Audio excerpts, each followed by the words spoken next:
Looking out my window, sun shining bright.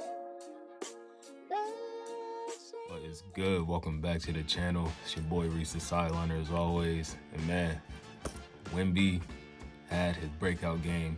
It finally happened, bro. 20 points in that first half. It was looking like a video game, bro. The way that he was just, pulling up from three, from mid-range. The lobs, bro. The lobs were looking clean as ever, bro. Literally, like the last shot that he took of the first half, coming down the court off the fast break, just pulling into the, bro. Literally video game-like, bro. And we're going to get into all of that. What happened throughout this entire game. Wemby versus KD and Book. They, like I said it in my last video, had Devin Booker or Bradley Beal played in that last game, they probably would have won. And that's, I still stand on that. I think they would have won that last game. But it didn't matter tonight having both of Devin Booker and Kevin Durant. Although Devin Booker was in foul trouble early. He picked up 3 in that first quarter. Yeah, it didn't matter, bro. The Spurs were up by 27 points at one point in this game. So that just lets in numerous 20-point leads, 15-point leads, 18-point leads. Like, they were really in control of this game throughout the entirety of the game up until about, I'd say the 8 minutes about to go in the fourth quarter. Even to kick off the fourth quarter, Devin Booker was really just on a mission. He was not going to go down like that, not without a fight. He really came out, like I said, being in foul trouble. He really made it a point to leave his stamp on this game. 10 points in the second quarter, 11 points in that third quarter. He also finished with 9 assists and 5 rebounds going into the fourth. So he made it was a really, really solid game for Devin Booker as well. 21 points going into the fourth. 17 points scored alone in that fourth quarter for Devin Booker. So like I said, he was really, really not going for, the Spurs just coming into Phoenix and trying to get another one the way that they did. But it happened. Wemby, Devin Vassell, before he went down with his groin injury, looked amazing. Trey Jones off the bench, the facilitation was top tier. You had Jeremy Sohan I didn't know that he was actually, converted over to a point guard. I thought that Pop had him starting at the point guard for, the beginning of the season to see if this will work or not. But no, he's actually converted over full-time to a point guard. And it doesn't look terrible, bro. He had 4 assists in that first quarter. He's a very willing playmaker. He'll give the ball up whenever it needs to be given up. And he's not really a guy that you're expecting to go out there and score 20 points a game anyways.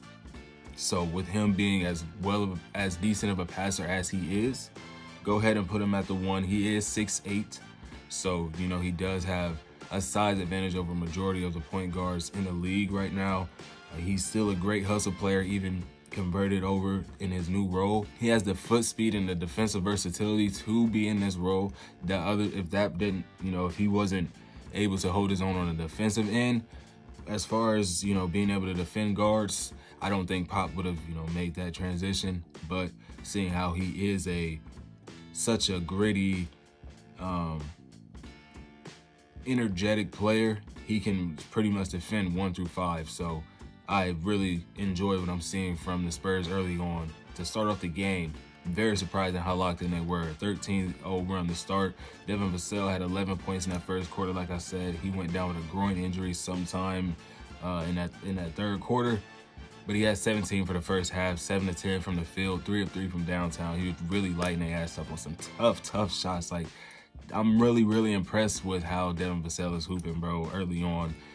Out of the 5 games that the Spurs have played, I've watched 3 of their games. That's more than any other team thus far this season, bro.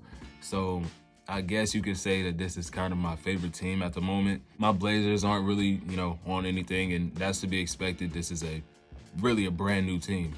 And then OKC, of course, we're hanging in there. But as far as where my attention is, it's on the San Antonio Spurs team, and it's really because of WEMBANYAMA, bro. The second half was, I guess you could say, a little bit more impressive than the first half. Although he matched his scoring essentially. He had 20 in the first half, he had 18 in the second. But the way that he was just able to, the easy baskets that he was getting in the second half, if he's at the rim, don't dare give him that position by the rim. Dude's literally dropping the ball in. Like, it don't matter, bruh. If he gets that position down low, it's a wrap. The lobs, don't even second guess it, bro. Throw it up there. He's going to grab it.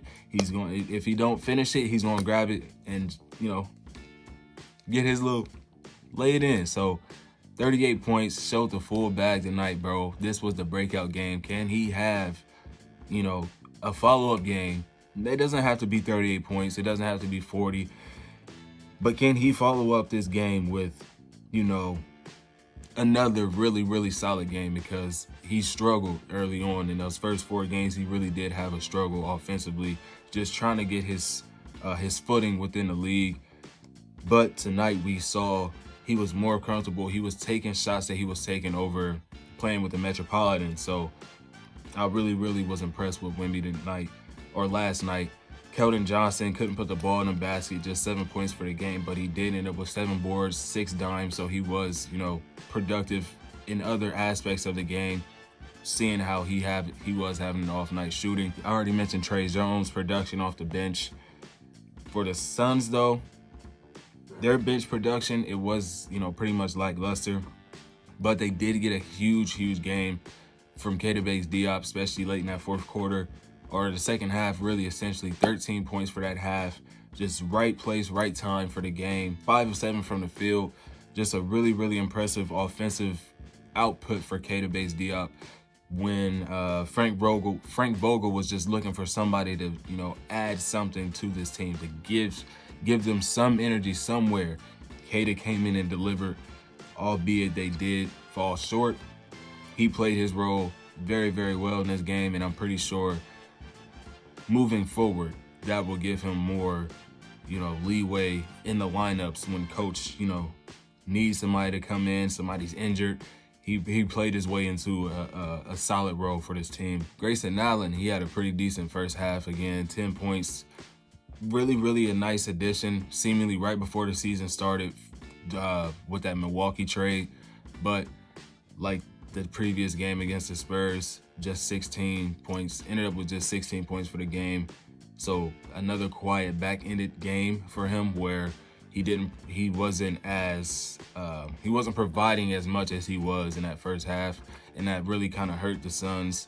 No production from Eric Gordon, really just 7 points on 3 of 5 shooting. So that's another place where they didn't have the offense that they had in previous games. Kevin Durant in that first quarter was really the only reason that they had any life.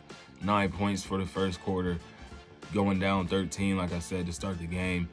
Had a smooth 28 for the game on 67% shooting, but, had he matched the aggression in that fourth quarter or the intensity that Devin Booker provided, maybe they could have came away with this game. It was literally tied 116 with 4 minutes to go, or 6 minutes to go. It was 4 minutes to go. It was tied 116. And the Spurs, like I stated in the last video, that resiliency of this young team peaked at the right time, and they really just took off from there, and the Suns just couldn't hang. Scored 5 points in the last 4 minutes, and the Spurs went on to just take this game.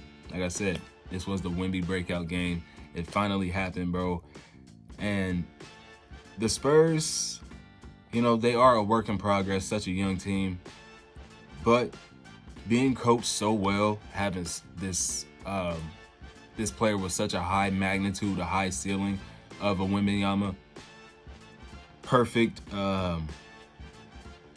shooting guard-esque player in a Devin Vassell. You have Keldon Johnson, who can also get busy. Like I said, he had an off night last night, but in the previous game he had 28 points.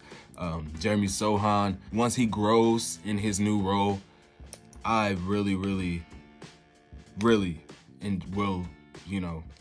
like what I'm seeing from the Spurs, bro.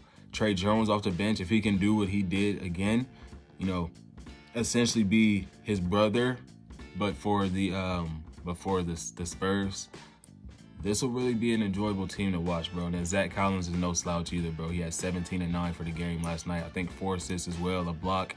So yeah, bro. San Antonio, Wemby, they here, man. They here. I got working a little bit, so I'm about to edit this up, post it. If you enjoy the content, make sure you like, subscribe, comment. I'll catch you on the next one, man. I'm out. Peace.